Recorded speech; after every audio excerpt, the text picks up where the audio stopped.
as people, we're constantly like taking in all this information all of the time. It's hard to discern what is true and what isn't true for us. It is so helpful as we unravel from codependent dynamics that we have relationships with people where we can hear ourselves think, talk, feel. Instead of inputting information, we need to have people who will hold space for us to reflect what we're moving through. Hey babes, so as I'm editing this week's episode, I'm feeling called to do a little disclaimer and to let you all know I am not a therapist, and today's topic is going to be on depression and my experience with depression.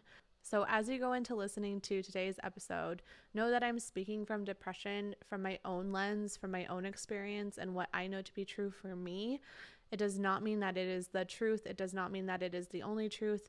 It is just the way that I have learned to relate to this topic and to this felt sense through my own experience with people who I love who have experienced depression and my own depressive episodes as well. I know I shared about that in last week's episode, and yeah, just diving into it a little bit more this week. But this is not from a therapy lens. This is not from a therapist lens. I am not a licensed therapist. This is just me sharing my own experience. So that is what I want to say about that. Like I said, take what resonates, leave what doesn't, and make sure that if you or someone that you love is going through this, that you find the support that feels most aligned for you. I love you so much. Let's get into today's episode.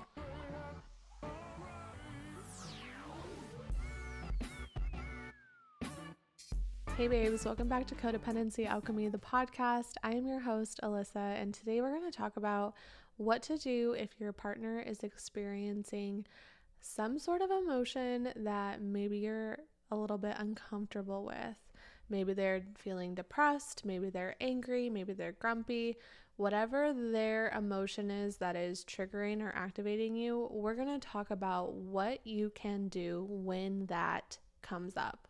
So for me in my relationship, what I noticed the most was that whenever Justin was experiencing a depressive episode, or he was, let's use depression, right? Because that one always tends to be something that lasts more than an hour, lasts more than a day, right? Anger kind of comes and goes, right? It's usually because maybe he was hungry or something like that. But when he's experiencing depression, which he has multiple times, not only in the first half of our relationship, but even in the second half, they last for days, weeks, sometimes longer, right? And for me, what I've learned is that whatever that is triggering within me is my responsibility to tend to. Before, in that first half of our relationship, I made his depression mean something about me, and I made it mean something about our relationship, and I continuously tried to fix it, right? Who do I need to be to make you feel better? How do I need to act? What do I need to bring you? Maybe just thinking of all of the ways that I could possibly make him feel better because his discomfort was causing me discomfort, right? And I thought, though, at the time, that me doing all these nice things to make him feel better was because I was kind. It's because I was loving. It was because I was empathetic towards his experience. But really, I just wanted it to stop because I didn't feel safe in him being in whatever he was in. In this example, depression. I made that mean that I wasn't safe. I made that mean that our relationship wasn't okay. I made that mean that something bad was going to happen if I didn't change it, right? What I think, and I don't know this to be true, but what I think is that the pressure that I put on him to feel better in that first half of our relationship only exacerbated the depression. Because if you even think about, the episode that I recorded where I was moving through my own experience with depression. Sorry, Frank's just hitting the freaking camera thing again. It's like your thing. You just hit the little camera thing every time now. A little fun thing that you do. Where was I? something that comes up for people who experience depression is that thought, like, what's wrong with me? Or there's guilt around feeling the thing that you're feeling. Like, you shouldn't feel that way. So doesn't it kind of make sense that it would exacerbate someone's depression if you were constantly, trying to do all these nice things for them, or you're trying to do all these kind things for them, and they still felt depressed? They're just going to continue to think even more so, right? Oh, she's doing all these nice things for me and I still feel this way. And what's wrong with me? Right? And it just is going to cycle them into potentially even more depression, right? Even more guilt, even more shame around why they're feeling the way that they're feeling. Whenever Justin goes to try to make it better for me, I know that that's what I feel. I feel like more resistance and more frustration and more sadness because he's perfect and here I am still feeling this way, right? I think when we take somebody else's experience and make it our responsibility and we try to change it, we try to make it go away, we try to make them happy, we actually derail their process of reaching their own capacity of, like, I'm sick and tired of my own shit, because we're constantly trying to band-aid it over and over and over again. Let them be in their depressive episode. And what we get to do as partners is continue to show up and say, I see you. And if there's anything that you need, let me know. I'm here and I'm listening, instead of constantly trying to perceive. What people who are experiencing depression need is literally compassion for where they're at in that process. Not trying to fix, because with fixing or trying to change or trying to make them happy comes this underlying tone of judgment that says, what you're feeling isn't okay, you should be feeling this. That's not what people who are experiencing depression need. What they need is someone saying, what you're going through is hard, and I know what that feels like. And if there's anything that I can do as someone who loves you that will help support you, I'm here and I'm listening. Do you see how that takes away judgment and literally pours in compassion? It's saying, hey, you know what? What you're feeling is normal. That is validating. That is something that is useful. And then it says, hey, I also trust your resilience, that you're going to figure this out and you're going to move through it. Also, empowering. Heck yes, that's what someone who is experiencing depression could use. And then thirdly, what it's communicating is saying, hey, you don't have to do it alone. I'm here. I'm here and I'm open, and I am happy to support in a way that you need, because I know that you know what you need more than I could possibly know what you need. I trust you in figuring that out and communicating that to me. And also, I am here and I'm listening. You're not alone. A third thing that would be extremely helpful for someone who is going through their season of depression, right? Validating, trusting in their resilience, which empowers them, and letting them know they're not alone. I think that is the most helpful and supportive thing we can do when someone is experiencing depression. But you could also answer that for any emotion that you have discomfort around, right? If they're sad, if they're angry, if they're grumpy, if they're depressed. I think that way of responding is most helpful for those three reasons that I just named. Something that has also helped me that I want to share with you guys is the way that we view depression. For me, I really had to get to the root of what I was making depression mean and how I was relating to depression. Growing up, I lived in a home where we had suicide hotline on our fridge, and I had someone who I loved very much struggle with, wanting to live. And I took that on in my relationships, as any time that I saw someone, or even my friendships, seeing someone as depressed, I thought like, this is my responsibility. I need to help them, because if I don't help them, something really bad could possibly happen. And that way of relating to depression really drove my actions, right? Of course, I wanted to change it. Of course, I wanted to make them happy. Of course, I wanted to make them feel better, because I was making it mean something bad happening. So I had to do my own shadow work around the way that I was relating to other people's feelings or experiences with depression, for example.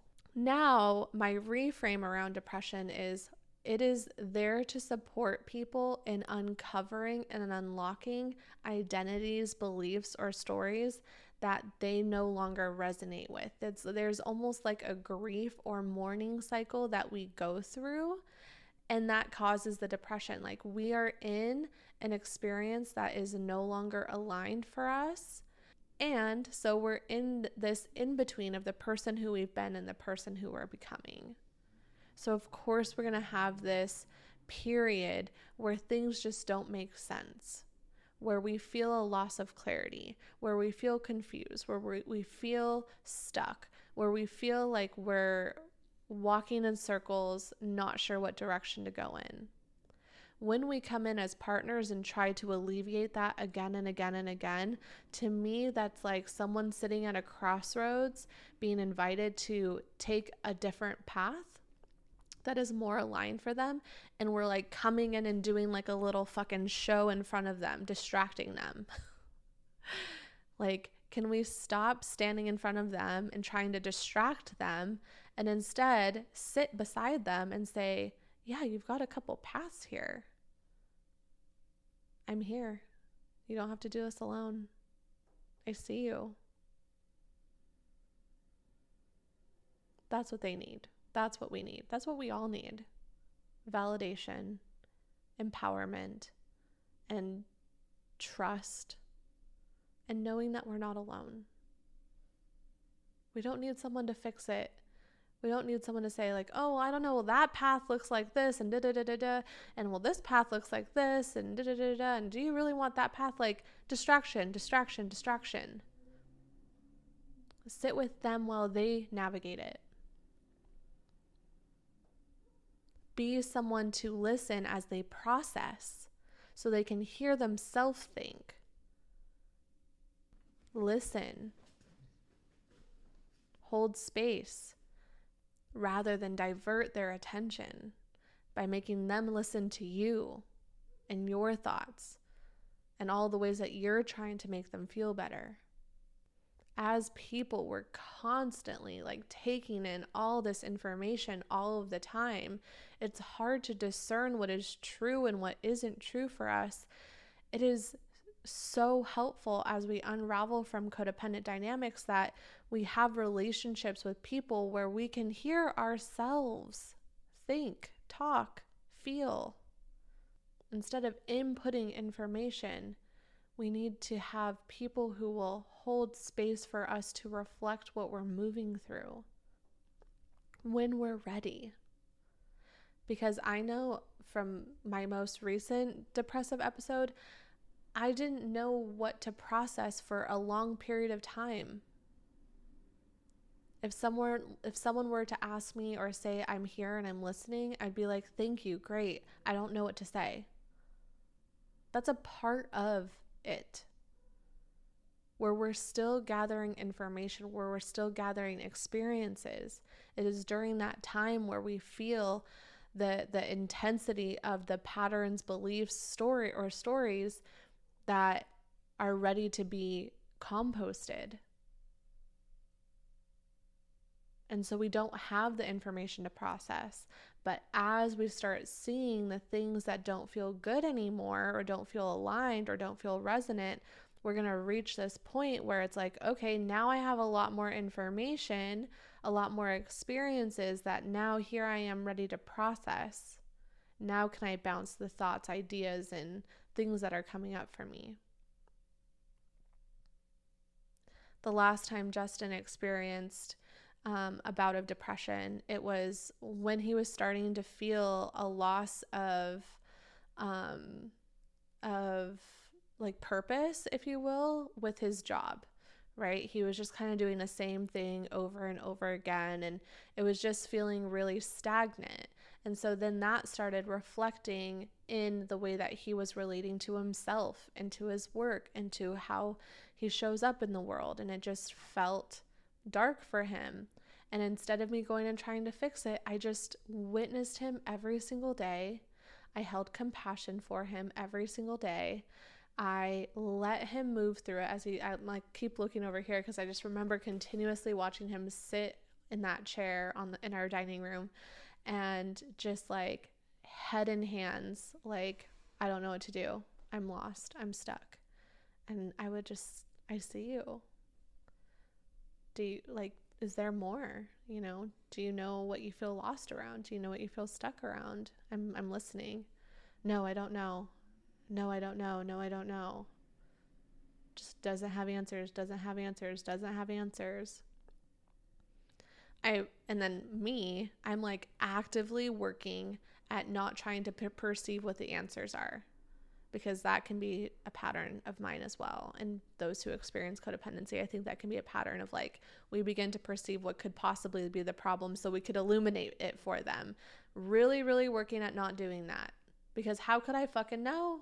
I can't know. I could make assumptions. I certainly could make assumptions, but like, is that actually helpful? Or is that a distraction? If I was like, oh, well, could it be work? Because you're doing the same thing every day and you like complain about it. But is that a distraction? What if it's not work? What if it's something completely different? Instead, just like, I see you, I hear you. Do you have any thoughts about what that could be about? Or do you even want to talk about it? And over time, eventually, he did come to the conclusion where he said, like, I just feel really stagnant in work, and like I'm not doing anything, and I'm like, he had all these things that came up for him. And he figured that out on his own, which is going to empower him and build his confidence, because he navigated that whole process without me doing it for him. Right? Or distracting him or saying like, go down this path. Because then what happens if that's actually not what it was? Then he gets to blame me, or then he gets to be resentful towards me because that wasn't actually it. Right? All these little like, intricacies that we don't think about. So in addition to what I shared at the beginning of the episode, where you get to validate your partner's experience and then trust in their resilience and show them that they're not alone, there are 5 other things that I jotted down that will be actionable steps to show up for your partner who might be experiencing depression. The first one is listen without trying to fix. And so what I mean by that is let them share their experiences or feelings without interrupting them, without offering solutions, without coming up with ways for them to not feel what they're feeling. Just simply being there and acknowledging what they are experiencing is like, I think, one of the most helpful things that we can do for anyone. Like, that is actually empathy. Empathy is sitting here and saying, I know how you feel. I've been there. I know what that experience can be like or feel like. And I'm here and I'm listening. That can be incredibly supportive, instead of just pointing out all the things that they should be doing or trying.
The third thing I wrote here is like read a freaking book that inspires you to tend to yourself.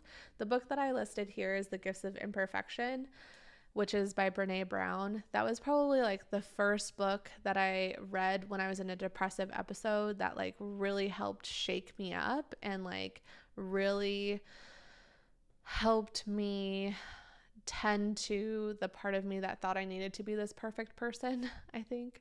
So whether it's this Brene Brown book or another, if you need book ideas, actually that should be a whole post, like a list of all the books that I've read. It doesn't even necessarily need to be a self-help book.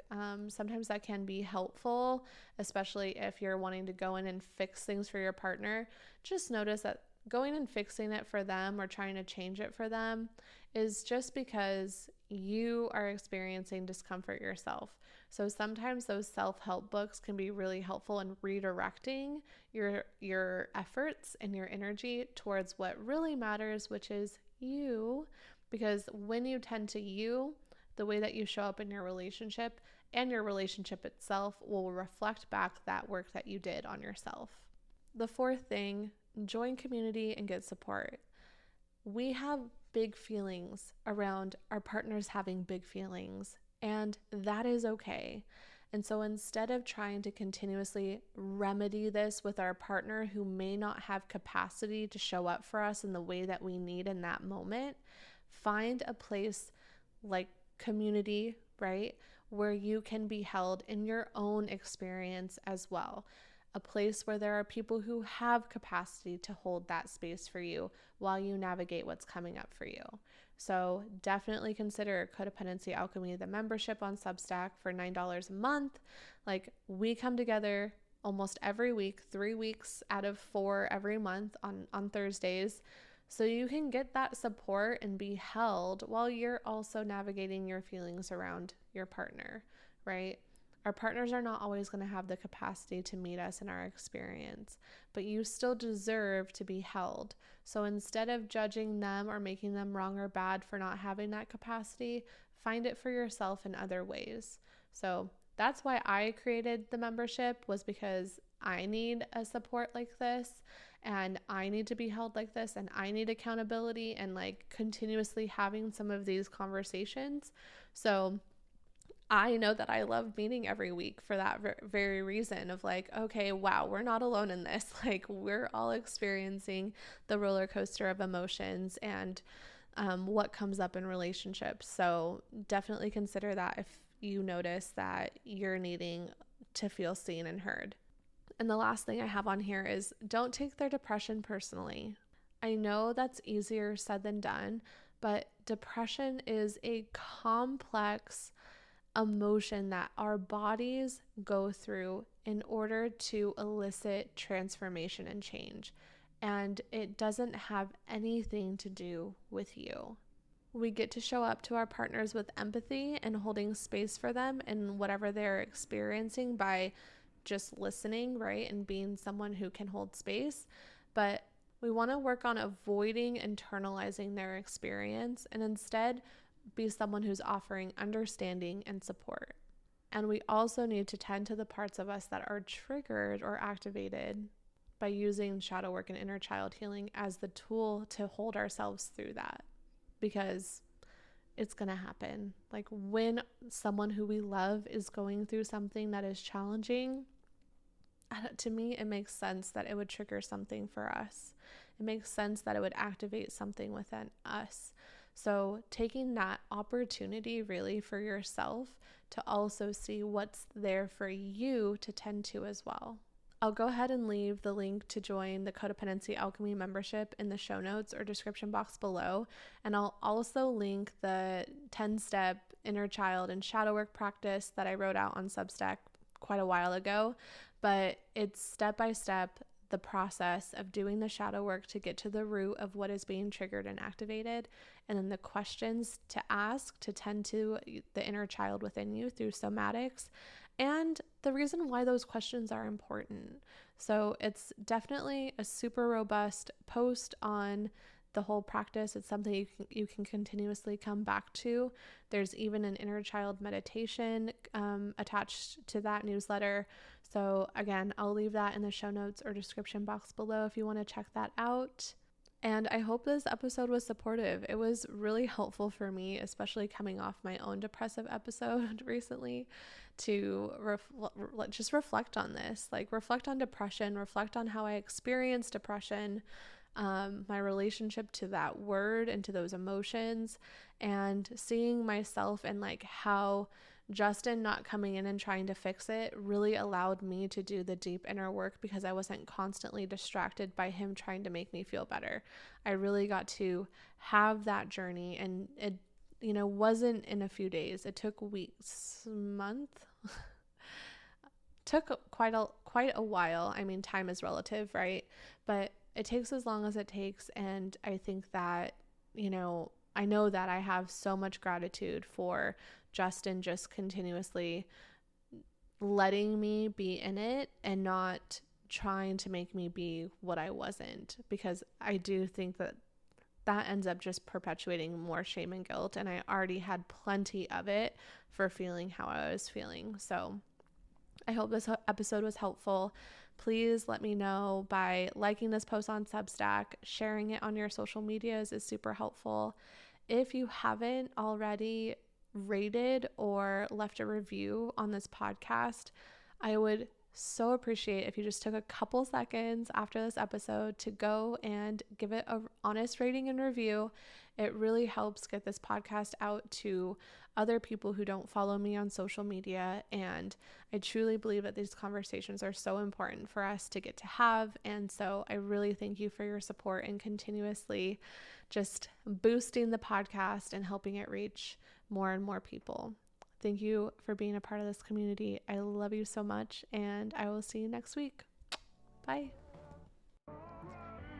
New episodes come out every Wednesday, so don't forget to hit follow and subscribe so you don't miss a future episode.